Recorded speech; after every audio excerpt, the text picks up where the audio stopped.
guys, welcome to another episode on Team NOC. I am Sylvia and today we have a very special guest to talk about a topic that is very close to my heart, mental health, Mr. Eric Chua. Hi everyone. Just an introduction. For those of you who don't know who is Mr. Eric Chua, tell us, what do you really do? I am championing youth matters, especially youth who are in not so privileged situations. So disadvantaged youth, youth with issues like mental health issues. So recently I spoke out in Parliament about youth mental health and also young people from disadvantaged families. Right, so what do you do also as co-chair, right, of the Youth Mental Wellbeing Network? Yeah, actually very simple. We started this Youth Mental Wellbeing Network in February last year. Oh, So, was it in response to COVID-19? Well, or you already wanted to do it? We wanted to do it all along anyway. Okay. So we actually said, who wants to help out in this piece of work? So we had a lot of parents, young people, professionals, practitioners coming forth, and to date we actually have 1,500 of them. Wow! Both individuals and group organizations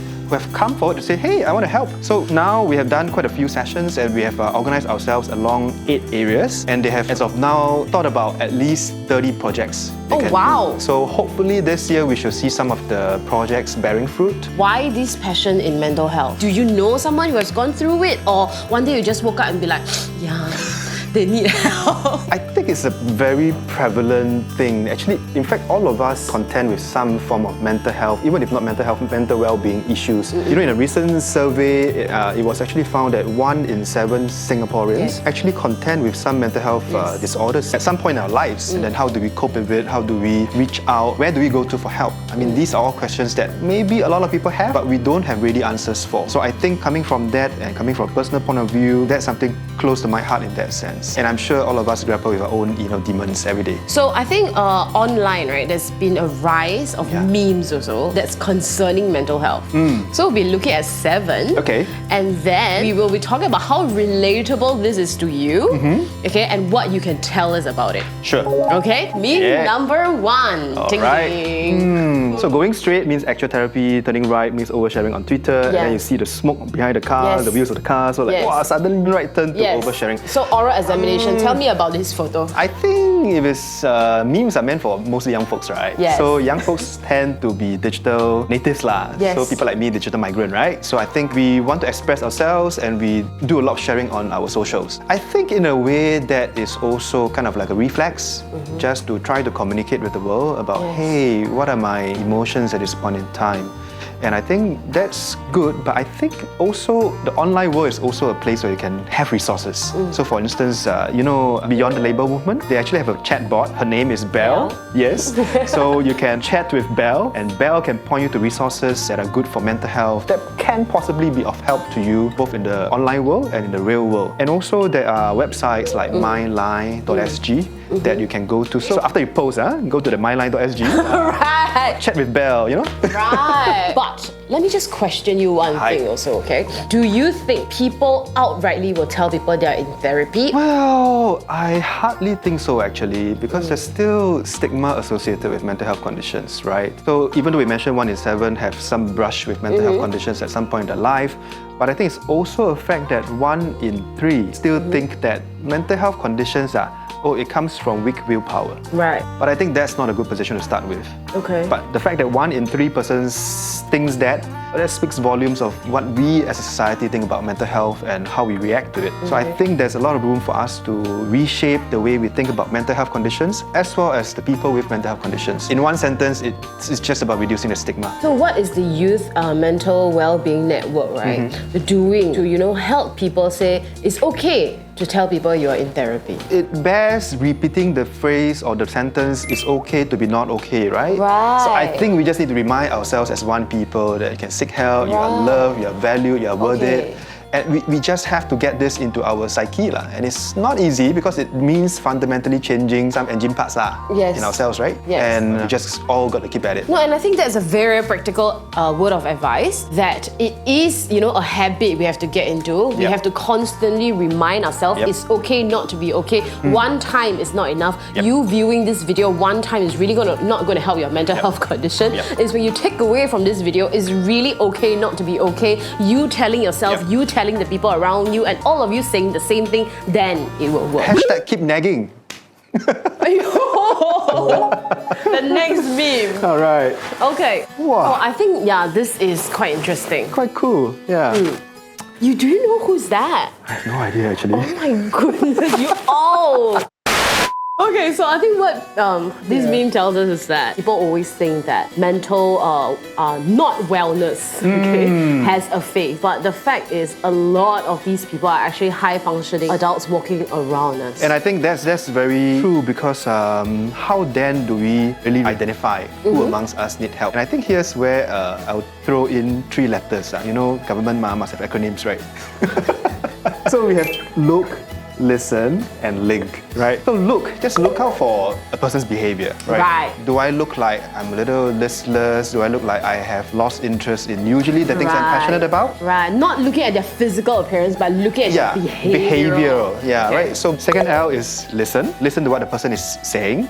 Is he or she saying something that, usually you don't sound so pessimistic? And these are all signs and symptoms. So look, listen, and then you talk to that person in the process of listening. And then if you realize that, hey, this person possibly has a problem, then we link. Link to what?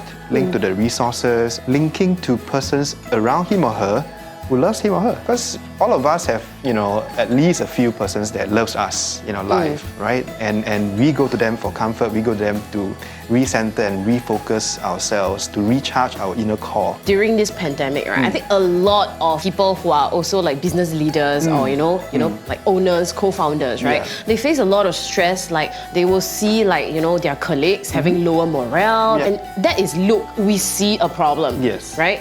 And then we listen, they will tell us, oh, I'm overworked, right? I feel very lost, I'm very upset, right? And then the problem where we struggle is the link. Like as a boss, I personally feel like it's too personal for me to say, hey, you should be doing this, because I feel like we don't have that relationship. But what can I possibly do? Simple. You take out your company's organizational chart, it's quite a big group, right? And then you look at that employee that you're concerned about, who are the friends, the good friends around that person. So have that person reach out and get a rough sense of, hey, what's going on? Is there anything going on at work, in family life, or things like that? So it's a little bit of detective work in finding out, hey, what's the angle we can come in to help? And our intention really is because we love that person, right? And we really want to be somebody useful and somebody constructive in that person's life to help him or her. And the moment that person realizes that, hey, there's somebody who cares about me, I think that makes a world of difference. So if you are like, also, running a company and you're facing the same problem as me, I think what Eric just said, I think really helps. Okay, next one. When somebody asks me how I'm doing, but I also don't want them to feel sorry for me. Oh my gosh. This one. Again, it goes back to it's okay not to be okay, and I think forwards. We are worth it. So we are worth it because people around us love us.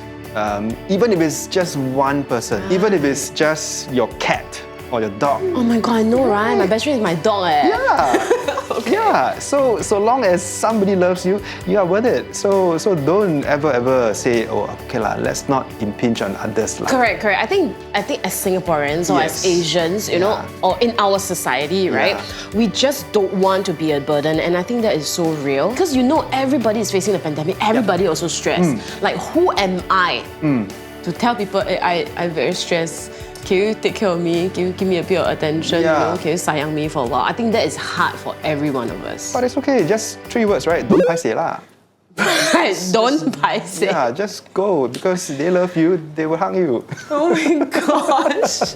No, it's quite funny because we've gotten to the stage that don't paiseh, just ask for it. Right? Like we are all burdens anyway. So we might as well just acknowledge it. Next one. Right. Wow, this one, philosophical. Okay, you take a look. So you have a hand, then you have another hand, and then you do a high five, and then the hand sinks into the water. Yes. I think I've been advocating for mental health for maybe 2-3 years now, right? And I realized at the start, there was a lot less awareness. But I think now we're getting really into... Gradually, yes. Yeah, into the conversations, and we are really looking at the nuances and the layers of what constitute mental health, right? It's really not just depression. It also means, your daily things, how you look inwards and reflect and all that. So I think this post talks about, hey, now we are aware, but still, there is this gap between awareness and action. That's where I go back to my triple L's. Look, listen, link. And I think the link part is the critical part because you look, you listen, and probably you already know, but you don't know how to react, you don't know how to respond. That's why you give a high five and then the person sinks deeper. Yes, absolutely. But I think we ought to be able to know where the help is. So there's so many hotlines. Because of the pandemic, we set up the National CARE Hotline. That's 1-800-202-6868. Who needs to call this hotline? If you think that you need some emotional or psychological support, go ahead. There will be volunteers who will be behind the line. If need be, they can actually make referrals for you to professionals. They operate from 8 a.m. to midnight every day. But if you think that you're in a crisis, that means you're in an emergency, you have suicidal thoughts, there are also emergency hotlines out there. So for instance, the SOS hotline, which is 1-800-221-4444. And there's also the IMH hotline, which is 6389-2222. These are good hotlines to call for emergencies. They're on 24/7. So if you think or if you know somebody who is in need of help urgently, crisis mode, go for these hotlines. So I think a lot of us watching you be like, oh, this hotline is not for me. No, I think even I would think that way, like, oh, it's not for me, I'm not that serious yet. I think I can deal with it without calling some government hotline because that would make it so official that I'm in trouble. But let us know, who are these people who actually really call this hotline, and are there any examples that people have actually gotten better after calling these hotlines? Well, it's all anonymized. That's why I won't be able to tell you, cite you any specific example of maybe auntie who and who or student who and who. Not really. But actually, if you're really, really worried, there's also another service, which is a community health assessment team chat. So they offer a range, right? You can actually make an appointment to go down to Scape. They actually offer services for youth between 16 to 30. You can make an appointment. There'll be actually practitioners there who will help you, walk you through some services. And they can also make referrals for you if need be. And the best thing is this whole process is all anonymized, right? Yes. So the bottom line is, help yourself and help people around you. Right. So, if you're a little bit stressed and you don't dare to call a hotline, I tell you what, just call first and then see how later. Yeah, try. I mean, it's there, right? It's free, right? It's free, yes. Okay, I mean, like, they really set it up, might as well just try lah, huh? Okay. Next one.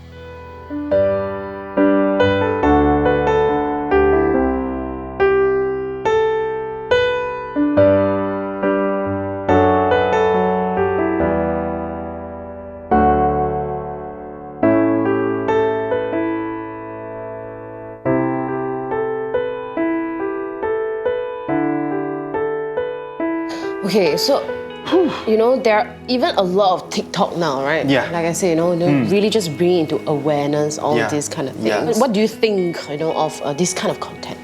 I think it just points to the fact that, hey, understanding is not there yet. I go back to the surveys that I talked about earlier.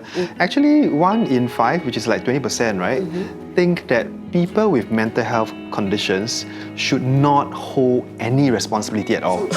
Then what are they supposed to do? Yeah, so they expect people with mental health conditions to just lie down at home. Lepak one corner, I don't know. So that speaks to the amount of understanding they have in our society. And also about whether you are willing to work with or live near somebody with mental health conditions. Well, it's only a little over 5 in 10 persons in Singapore who thinks that, yes, I can do that. So it's only 1 in 2 who thinks that. What about the other half? Do you know what's their primary fear?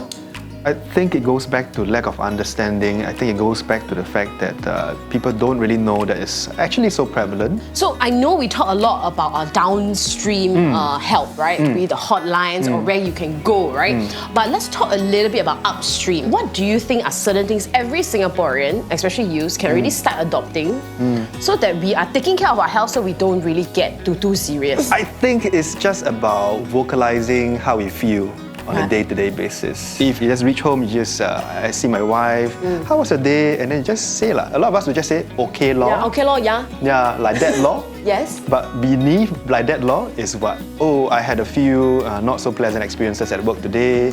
What are they? What makes you feel that way? And then decompress some of those thoughts and feelings, right? We are sometimes so detached from our inner feelings, right? Yes. That we think that, hey, very macho, no need to talk. Yeah, okay, so for example, right, I live with my brother and I always ask him, how is he? Yeah, like that was, or the 3-syllable or 1-syllable it's just answer. only, No, like, it's quite paiseh to continue the conversation, but what do you suggest? Well, again, what does he like to eat? Does he enjoy coffee? Does he enjoy a good cup of iced Milo dinosaur or whatever it is? Yeah, and then slowly make people comfortable, get it out of their shells. Yeah, and it's harder to do so for guys, I think. So that is something that you do with your family members. Any other upstream things that we can do? Non-verbals, right? Just before going out for the day, give a hug and show appreciation at work. If your staff or your colleagues has done something right, say, hey, that's a great thing that you've done. Thanks very much. When you say, say thanks, I visualize me going up to the person and say thanks. And no need so formal. Yeah, and I don't think I can do that. No need to organize a award ceremony. Well, thank you. Right, so just like simple things, even a text would do, if that is where you need to get started. I think so long as it's heartfelt, sincere, right. People get it. Right. The next one. Do you have friends or family that are going through mental struggles such as depression? Because I do, and this is the biggest mistake I make as a friend. See, my friend suffers from mild depression, and every time he gets depressed, he falls into this dark hole. And seeing him in the dark hole, I will always try to give advice to help him get out of the hole. But that's wrong. That's very wrong. We have to realize that when someone has a mental breakdown, all they want is for someone to be there for them. They don't need no advice, they don't need anything logical, they just need some emotional support. So affirm them, let them know that you are there and just be around them. Advices, they can wait. They can wait until they feel better, but for now, all you have to do is to just be there for them. Do you agree? This is so funny, Why? This reminds me of something at home actually. Typically when men talk to women about problems, right? Okay, yes. So typically men are like, okay, let's go for the solutions. How do we solve this? Correct. And when women talk to men about problems, usually it's like, okay, empathize with you, I just want to hug, kind of thing, right? Correct. So there are a couple of times which I talk to my wife, wow, today at work, this and this and this and this. And then my objective was just to get a hug, right? Yeah. And then she would tell me, oh, why don't you try this? Solution A, B, C. Oh, wow. So she's trying to speak in the way that she thinks you She need gave me her a 10-year series. Right. And that's it. Actually, all I'm looking for is just some empathy and a hug. Most of the times, the man and women dynamics, the Mars and Venus thing is like that. But sometimes it gets reversed. And we often go back to one joke about myself. There are always all these personality tests, right? Yes. Yeah, and one of these tests was, let's find out how man or how woman you are. Okay. So my wife said, hey, take the test. I said, okay, take lah. At the end of it, I think I was like 80% woman. Ayo! Oh, wow! I mean, for family, right? I think it's easier to say, hey, what I'm looking for is just a listening ear and you to say there. But let's say in a work context, okay? How do we help somebody who's telling us their problems? Key thing really is, before you say anything, just make sure that you're listening very hard, trying to make sense of what the person is saying. Right? And trying to empathize, trying to be in her or in his shoes to try to understand from his or her point of view, hey, what's going on before you offer solutions. This is the last one. Okay? Imagining what a perfect life might look like. I'm not sure what I even want, but it made me realize I have some things I'll keep. I think the understanding for this one, right, is I guess for every Singaporean, every youth out there, we do have a life that is ideal for us, a life that we seek. But at the end of the day, halfway through seeking it, we realize, hey, is this what I even want, right? Have you ever felt this way and how did you deal with it? Actually, a lot of us just go through life without giving much thought as to, hey, where are we trying to get to, right? So I think it's good once in a while to really just sit down, go to the gardens, lie down on the grass, look at the sky. Really? Deep breaths. You don't have to take a very long time, 15 minutes will do, right? And then just take deep breaths. I think deep breaths for me really work because it helps you recenter, refocus, and gets that blood pumping in the right way again. And then really think about, hey, what is life about for you?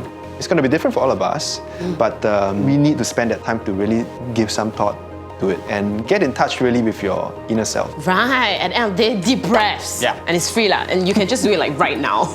Yes. When you're watching this video, just take deep breaths. Exactly. Yeah. So the final question, okay? I know you already mentioned, since the start of last year, you have already like 1,000 over participants and volunteers in the Youth Mental Wellbeing Network. Yeah. So let's say if somebody who is watching, they are taking that deep breaths and they already feel better. Very good, very zen already, right? Yeah. Yes, and they want to join. Yep. Right? What can we do? Very simple. Go to reach.gov.sg/youth-mental-well-being. All right. If you are keen to join us, we are still open, right? Anytime. You don't have to come with a particular superpower. Right? If you're Iron Man, well and good, but if you're not, we welcome you as well. I know we've given you guys a lot of hotlines, a lot of step deep breaths, the 3 L's and whatnot. But if I'm a youth and I really am very keen to find out more, what is the one place I should be going to? Just hop on to Youthopia. That's Youth. OPIA, youthtopia.sg for all things related to mental health resources, and you'll be well equipped right there. Thank you so much, Mr. Eric Chua. I know you have a very long day ahead of you. I really, really appreciate you taking the time out. Thank you for your time, and thank you for being with us, and thank you for being a champion of mental well-being for youth as well. I try my best. I'm actually struggling. Aren't we all? Yes, and it's okay not to be okay. Thank you so much. Remember to click here for more, click here to subscribe, and we hope to be doing a lot more of these with you guys. So drop us a comment below with what you've taken away from this video, what you like about this video, and what do you want us to talk about next. Bye guys! Bye!